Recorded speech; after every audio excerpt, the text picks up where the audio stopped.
Okay.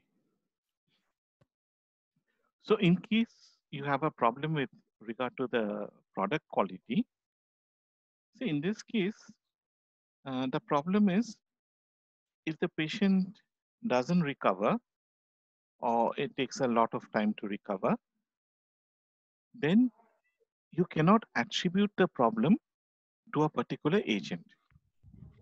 The failure may be either because of the medicine seller or producer, it may be because of the patient, or it may be because of the doctor. So in this case, both the shop owner and the doctor, both of them can take advantage of this situation and can try to cheat the patient. The doctor can prescribe um, medicine which is not relevant. The producer can supply medicine which is fake medicine. And when the medicine doesn't succeed, both of them say, look, we had prescribed properly, but the patient didn't follow our advice. That's why it didn't work. So in this case, it is a situation when one party, either the shop owner or the doctor, can get away by cheating. Now, the most famous example of adverse selection moral hazard is that of asset specificity. This problem was discussed by Oliver Williamson in 1985, and he won the Nobel Prize for this in 2009. If you remember, the Nobel Prize for 2009 was actually shared between two persons, Williamson and Elina Ostrom. Elina Ostrom had, remember, we discussed her work in connection with common property resources. Okay. So Williamson discussed two issues, the concept of asset specificity and vertical integration. Now, what is asset specificity? It means that suppose I'm going to, I've decided to enter into a business and I'm looking for partners. Partners not in the sense that we are going to jointly run the business, but in the sense that we are going to trade with between ourselves. So suppose I have decided to manufacture automobile bodies. Now, in order to make automobile bodies, I require an equipment which is called die, D-I-E. Now, the problem with the die is that they make the body of a car, but it is specific to a particular model. So that means if I enter into an agreement with Maruti, I can make only Maruti cars. If I enter into an agreement with Mercedes-Benz, I will have to purchase a die which will make only Mercedes-Benz cars. Okay. Now, before we have entered into an agreement, okay, so I just have the money to buy the die and I'm bargaining with each of you. So one of you is from Maruti, another is from Bengal Hyundai, another is from Mercedes-Benz. So I'm bargaining with you to get higher income, higher commission or whatever. So at this point of time, if I feel that you're not offering me enough, I can switch from one party to another. There's no cost of switching from one party to another. Now, suppose we have entered into an agreement. So I enter into an agreement with Maruti. After I have made the agreement, now I have to use my money and purchase a die. So that means my die can make what type of cars? Only Maruti cars. right? I've entered into agreement with Maruti. Once this agreement has been made, Maruti now decides to play a trick. Maruti says that look, because of recession and because of Corona, my the automobile industry is in a slump. So I told you that I'm going to pay you this price, but I'm very sorry. I'll have to reduce the price that I promised you. So instead of paying you 30,000, I'll pay you 20,000. Now he's cheating. But what can you do? Is it possible to switch over? See, if you switch over and now enter into a contract with Mercedes Benz, you are left with the dies for the Maruti cars. Your machinery is suitable only to make Maruti. You will have to sell the machinery at a lower cost and buy new machinery to manufacture Mercedes Benz. So in many cases, it will be better you just have to swallow the insult and you will agree to the new terms, even though they are unfavorable to you. On the other hand, you can also play the trick. You can say that, look, you have, you either have to pay me higher wages or I'm going to stop providing you with Maruti dice.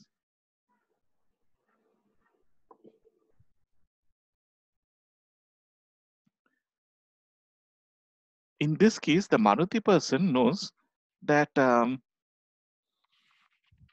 if I go for another person, I'll have to start looking for such a person. I'll have to enter into an agreement. And this will be a very long time consuming process. I can't halt production for this. So they will be forced to accept your terms. So what we have is you can have cheating by both the parties. I can say, see, whatever the cheating occurs, it occurs only after the contract is made.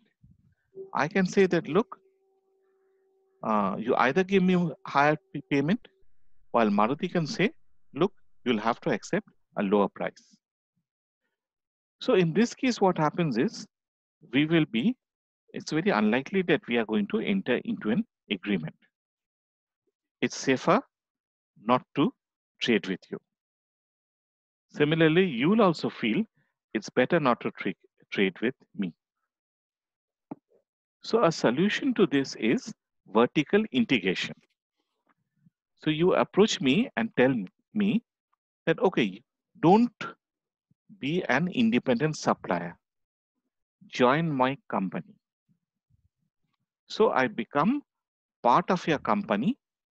This is called vertical integration or upstream integration. And I become a department in Maruti. My function is just to supply you with the Maruti automobile bodies. Now, if I try to play any tricks, you can just say, leave the company. I'm your employer. I'm your employee. That's why you can do this. And similarly, we have agreed into a contract. You're going to pay me wages. It's very difficult to break this contract. So vertical integration, making the independent supplier part of the firm, will help to solve the problem of asset specificity. Now, is this clear?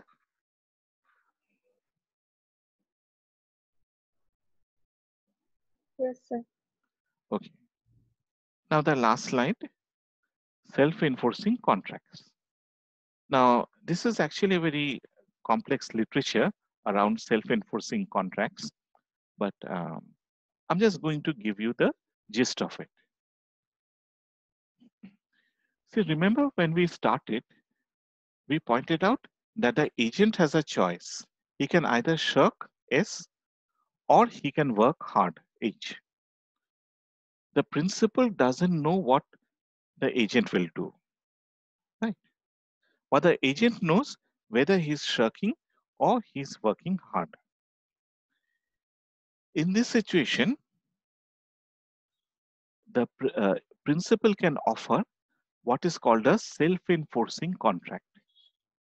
A self-enforcing contract is a contract which will always ensure that the agent will work hard.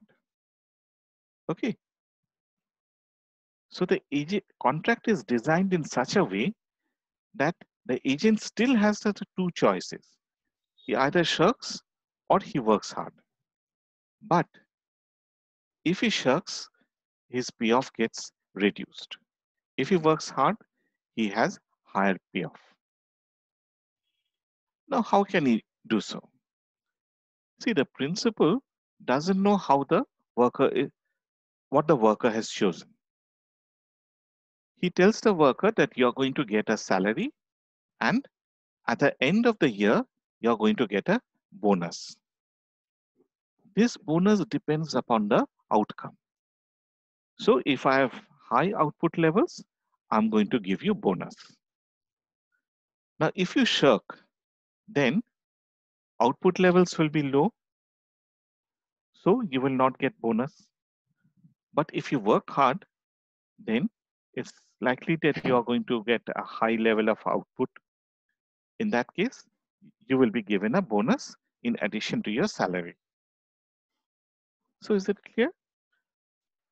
So the contract will have two components. One is called a participation constraint.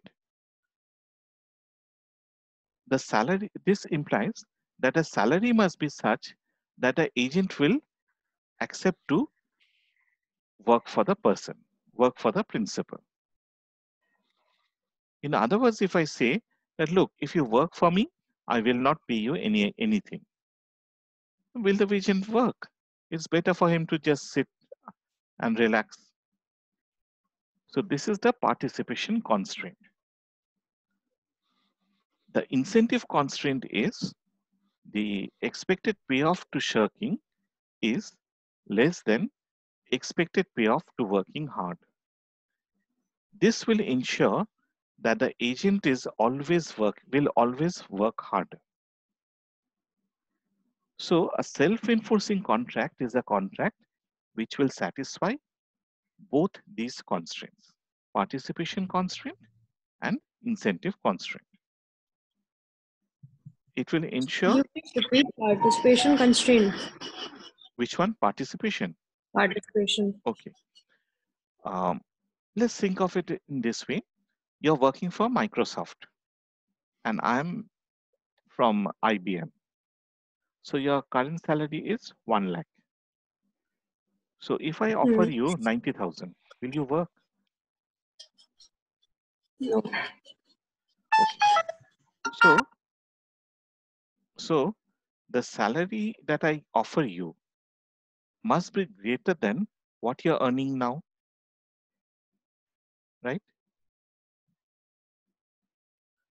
This will encourage this. In that case, you will accept the constraint. Now, after accepting the constraint, you have a choice of working hard or shirking. Okay. Now I give you the bonus. So the self-enforcing contract must satisfy both these constraints.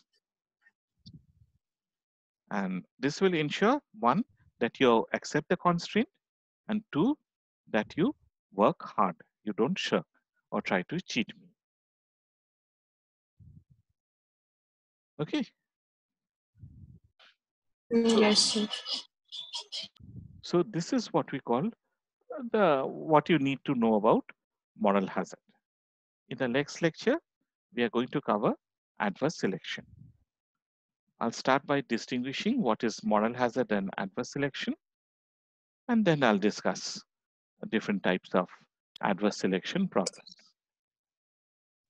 So, yeah. I have one question actually. Yeah, please. Hello. Yes. When we are giving the definition of moral hazard, we are mentioning they even enjoy they don't even enjoy full benefit of their actions.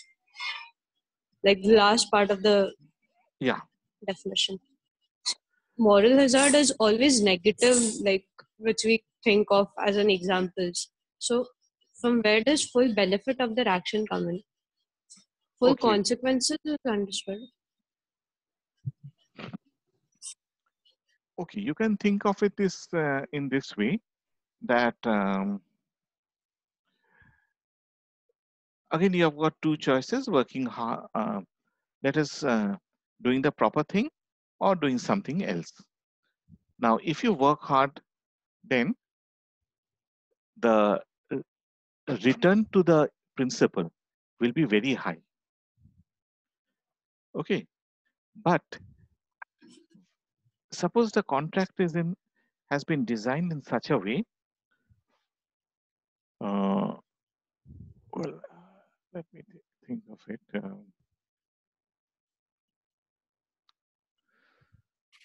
Hmm,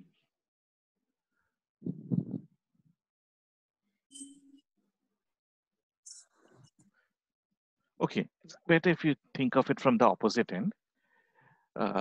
So you're the agent, and you have agreed to do something for me. So I decide that, okay, I say that I'm going to pay you a wage of 100 rupees. In that case, if you work hard, if you shirk, you'll get 100. If you Yes. work hard, then I'm going to get a greater utility. Okay. Yes. So your action is going to generate a greater utility. But are you going to share in this utility? No. So your action is going to be more beneficial. But will you enjoy the benefits? That is what we are meaning here. Okay. Okay, sir. Thank you. So any other questions? Sir, Yes. sir, in a monopoly also information asymmetry occurs. So is it an example of moral hazard or adverse selection?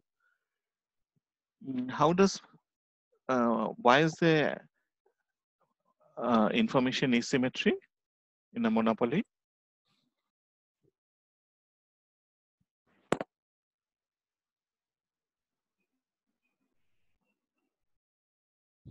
So you said that information asymmetry are of two types. It's moral hazard or adverse selection. So Now, in what monopoly, I'm which asking one is, occurs? Is it a moral hazard or adverse no, selection? no, because there's no information asymmetry in monopoly. তোমার information এসিমেট্রিটা কোথা থেকে আসছে?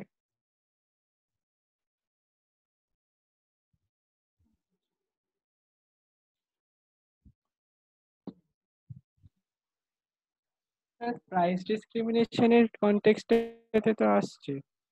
There's lack of knowledge of discrimination happening in part of মানে price customers. ডিসক্রিমিনেশনের পার্টটাতে তো আসছে।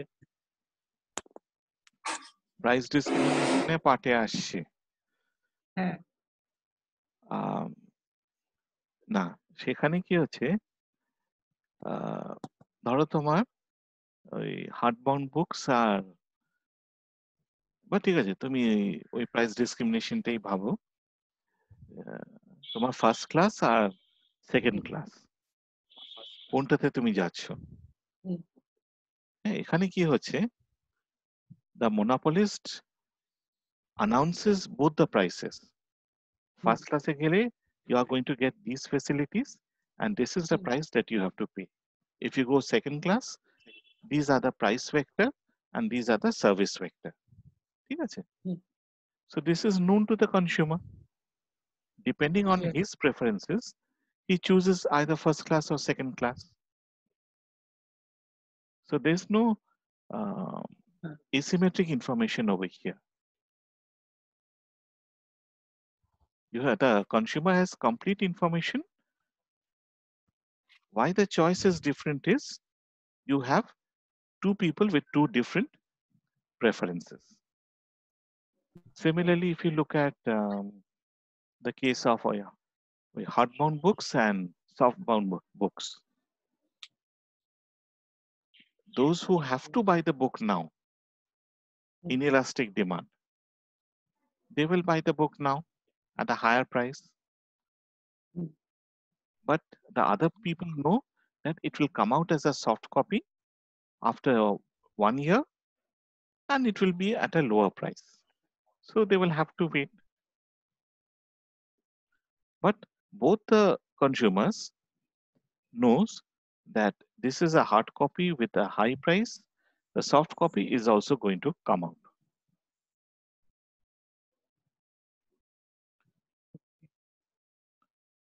So there's no information asymmetry in a monopoly market. Thank you, sir.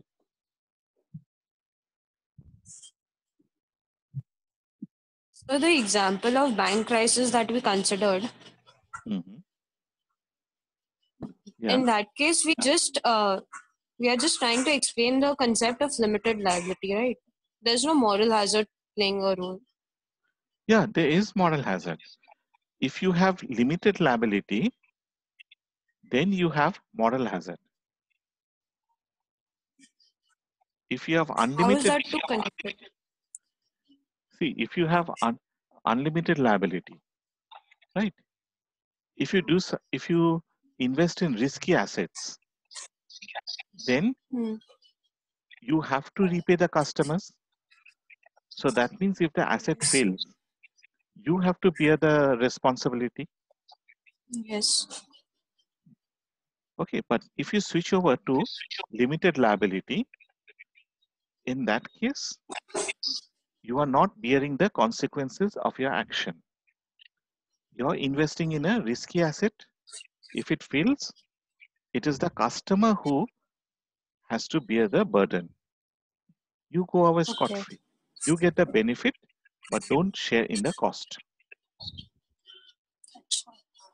Okay, got it. Thank you so much. Yeah.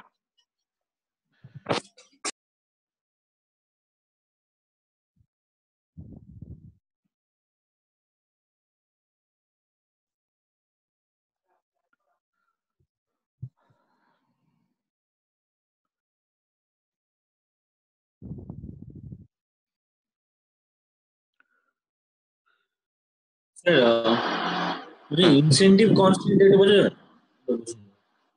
হ্যাঁ, দেখো এখানে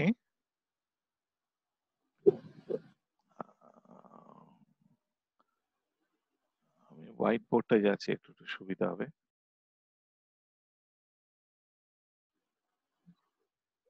দেখো তোমার চয়েসটা হচ্ছে প্রথমে, দাঁড়া আমি একটু এঁকে নিই তাহলে।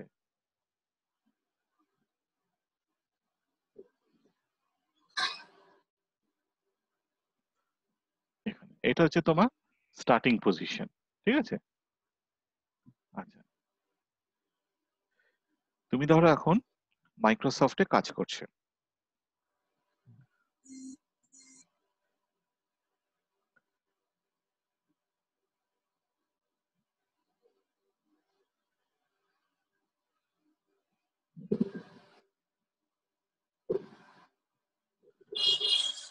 তোমার স্যালারি হচ্ছে ধরো 1000।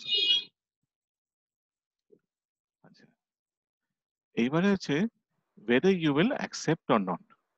তাহলে প্রথম কাজটা হচ্ছে will you work for IBM?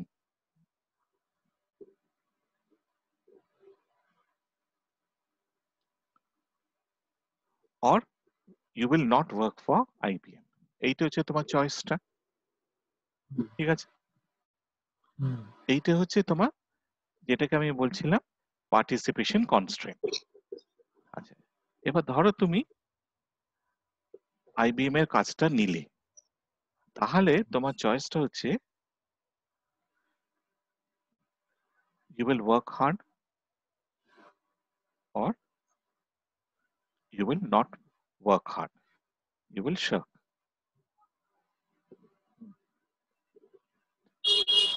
ঠিক আছে? এখানে হচ্ছে তোমার ওই ইনসেন্টিভ কনস্ট্রেন্ট। এমন ভাবে কন্ট্রাক্টটা ডিজাইন করা হবে যাতে তুমি এইটাই চুজ করবে, ওয়ার্ক হার্ডটাই চুজ করবে, এইটাই চুজ করবে। পার্টিসিপেশন কনস্ট্রেন্টে তুমি এইটাই চুজ করবে, আর ইনসেন্টিভ কনস্ট্রেন্টে তুমি এই অপশনটা চুজ করবে।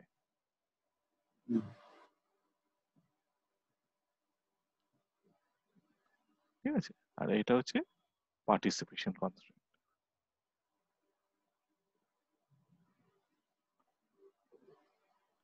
এবার তুমি কখন পার্টিসিপেট করবে? যদি তোমাকে 1000 এর বেশি অফার করা হয়, যদি আমি তোমাকে ধরো 2000 অফার করলাম, তখন তুমি আইবিএম এর হয়ে কাজ করবে। এবার আমাকে দেখতে হবে তুমি যদি কাজ করো, তোমার একটা তুমি স্যালারি পাচ্ছ। If you work hard, sorry, you will get a salary plus you will get a bonus, কিন্তু তোমার একটা ডিসইউটিলিটি হবে। ঠিক আছে? আর তুমি যদি শক করো, তোমার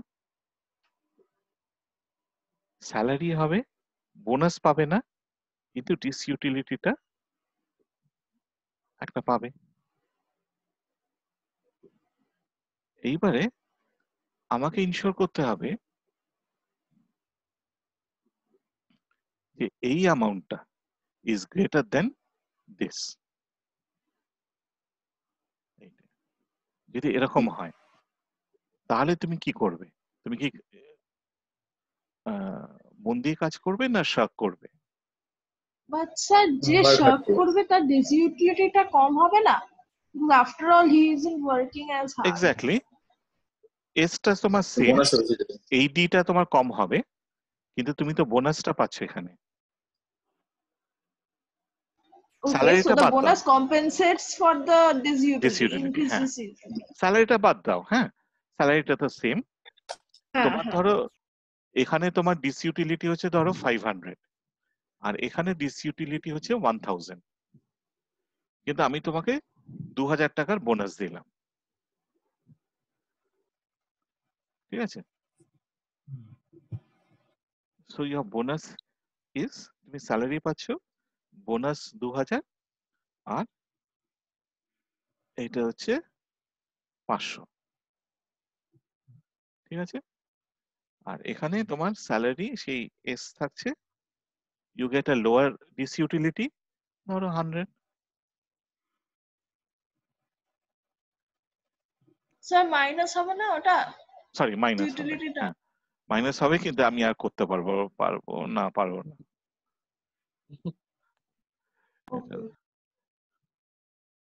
হ্যাঁ, ঠিক আছে।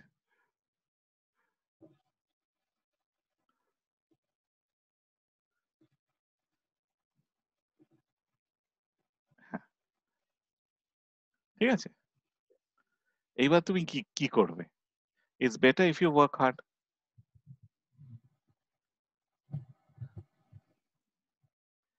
তো বোনাসটাকে ওইভাবেই ডিটারমিন করা হয়, এমন ভাবে ডিটারমিন করা হবে যে বোনাসটাকে মিনিমাইজ করব, কারণ আমি তো তোমাকে কম টাকা দিতে চাইবো, but you are going to work hard. তাহলে এখানে কত হবে? আমি তোমাকে যদি 600 টাকা বোনাস দিই, তাহলে কত হচ্ছে? 600 মাইনাস 500, তোমার 100 হচ্ছে, এস প্লাস 100।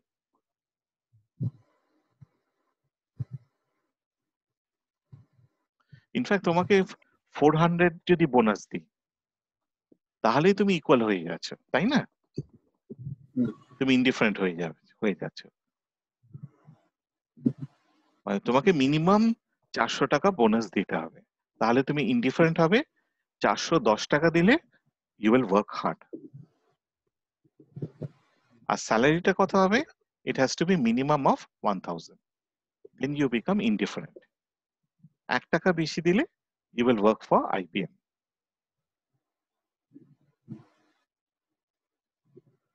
বুঝতে পারছি এটা? So this part is the participation constraint and this part is the incentive constraint.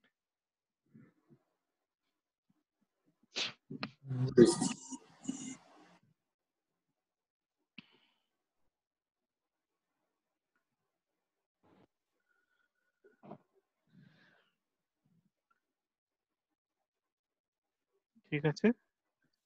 না বুঝে গেছি। ঠিক আছে, তাহলে আমি আজকে শেষ করে দিচ্ছি। আচ্ছা, নেক্সট উইক তাহলে থার্সডে ঠিক আছে তো? আমি মরাল হ্যাজার্ডটা শেষ করে, ওই অ্যাডভার্স সিলেকশনটা শেষ করে দেবো।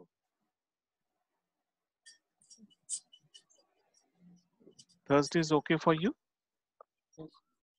Yes, ঠিক sir. আছে। Yes, sir. হ্যাঁ, তাহলে আমি একটা নতুন ইনভাইট পাঠিয়ে দেবো, এইটা আর কাজ করবে না, ঠিক আছে? Okay, sir.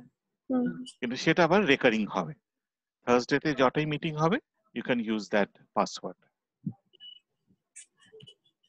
Okay. ঠিক আছে, তাহলে গুড বাই। আর পিপিটিটা আমি পাঠিয়ে দিচ্ছি।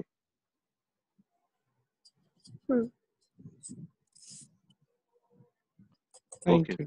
Good bye.